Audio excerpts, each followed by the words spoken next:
It-tnejn wara nofsinhar waslet f'pajjiżna delegazzjoni tal-Gvern Libjan. Delegazzjoni li fost oħrajn tinkludi lill-Prim Ministru Abdullah Ħaltinni. M'Abdullah Ħaltinni ġew Malta 5 membri oħra tal-Kabinett Libjan tal-Gvern ibbażat f'Tobruk.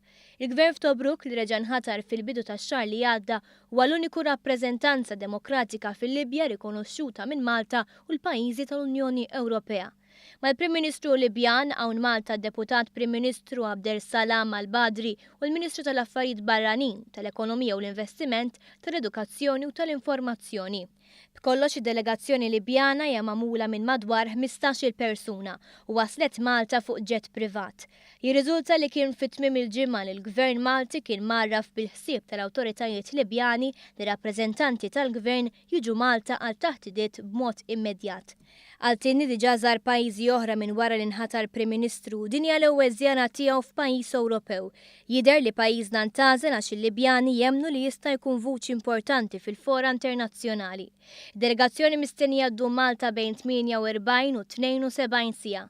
Fost oħrajn hemm skedata laqgħa bejn il-Prim Ministru Libjan u l-Prim Ministru Malti Joseph Muscat. Filwaqt il-Ministri preżenti f'pajjiżna se jkollhom ukoll laqgħat bilaterali mal-Ministri Maltin responsabbli mill-istess dekasteri tagħhom.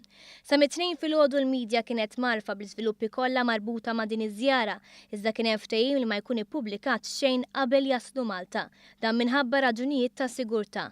Nifhmu li din il-laqgħa qiegħda tqajjem interess ukoll fi ċriki Ewropej u mexxejja minn pajjiżi Ewropej u mill-Unjoni Ewropea li mistennija tkun qed issegwi dak li jkun għaddej f'pajjiżna mill-qrib.